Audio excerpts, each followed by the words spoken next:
Assalamualaikum warahmatullahi wabarakatuh. Alhamdulillahirabbil alamin wa bihi nasta'inu ala umuri dunya waddin.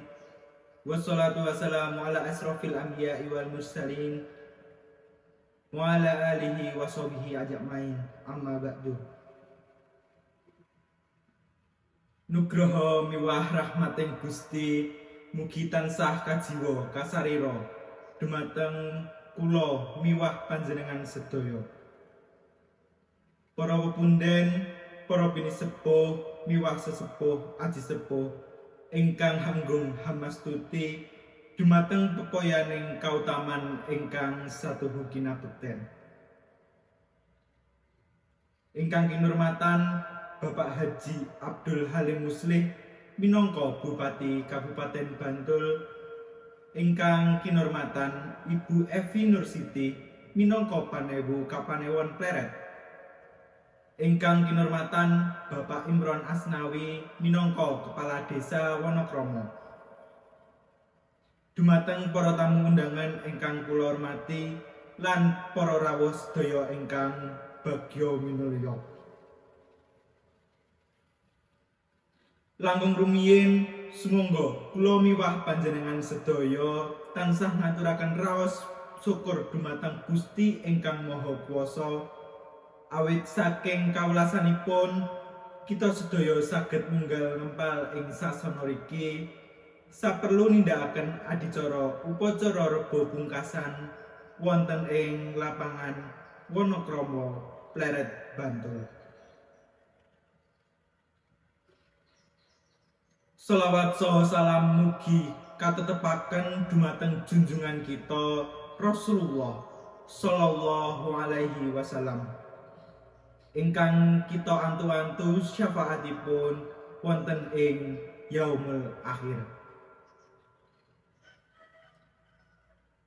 Para rawuh ingkang kula hormati, keparenga kula ngadeg wonten ngarsa panjenengan sedaya minangka pambiwara badhe ngandharaken menggah rantamaning titi laksana ing dalu menika.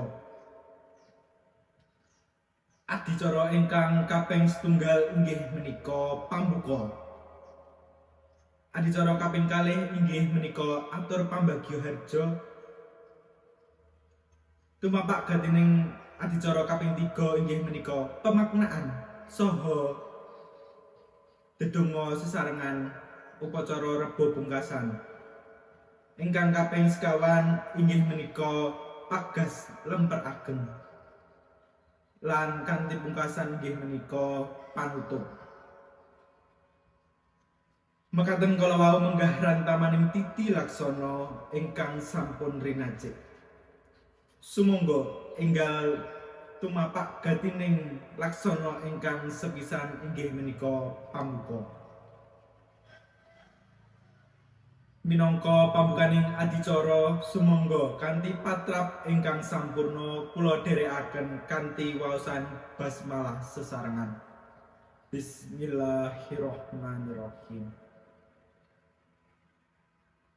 Matur nuwun, mugi Pangeran tansah paring berkah satemah adicara menika saged lumampah kanthi gancar lan boten wonten alangan setunggal menapa. Adicara salajengipun inggih menika atur pambagya harja saking Bapak Kepala Desa Wonokromo. Dumateng Bapak Imron Asnawi Sumangga.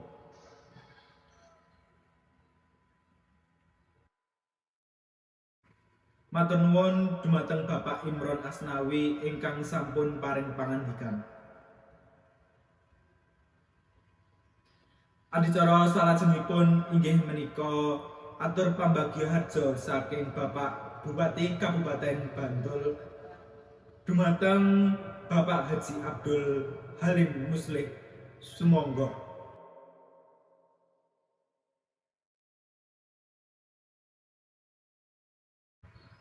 Matur nuwun dumateng Bapak Haji Abdul Halim Muslih ingkang sampun paring pambagya harja.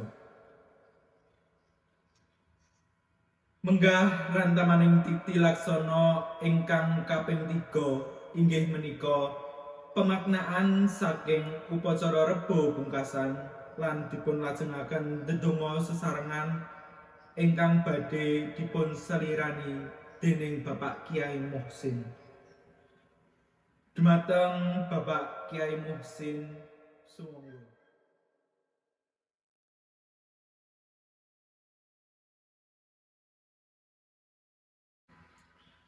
Matur nuwun dumateng Bapak Kiai Muhsin. Adicara salajengipun inggih menika pages lemper ageng ingkang badhe dipun pages dening Bupati Bantul Panewu Pleret saha Kepala Desa Wonokromo. Dumateng Bapak Haji Abdul Halim, Ibu Evi Nur Siti saha Bapak Imron Asnawi Sumangga saged majeng wonten ing caketipun lemper ageng menika. Sumangga kanthi aba-aba setunggal kalih 3.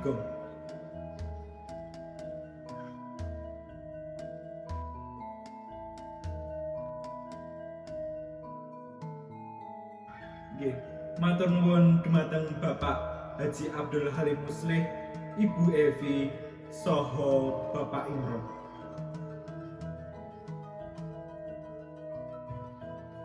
Para rawuh ingkang bagya mulya, mekaten kala wau lelampahing adicara upacara rebo pungkasan saking purwakaning adicara dumugi pungkasan. Sumangga kita tutup adicara wonten ing dalu menika kanthi waosan hamdalah sesarengan. Alhamdulillahirabbil alamin. Ing wasana menawi anggen kula matur kathah klentha-klentunipun estu nyuwun agunging pangaksana. Mugi-mugi kawontenan punika saged lumaketaken, nyempluruaken sarta nestantunaken raos pasederekan sarta silaturahmi ing antawisipun warga masyarakat. Kalebet warga Berbara ingkang selaras tumrapipun sedaya warga. Wabillahi taufiq wal hidayah. Wassalamualaikum warahmatullahi wabarakatuh.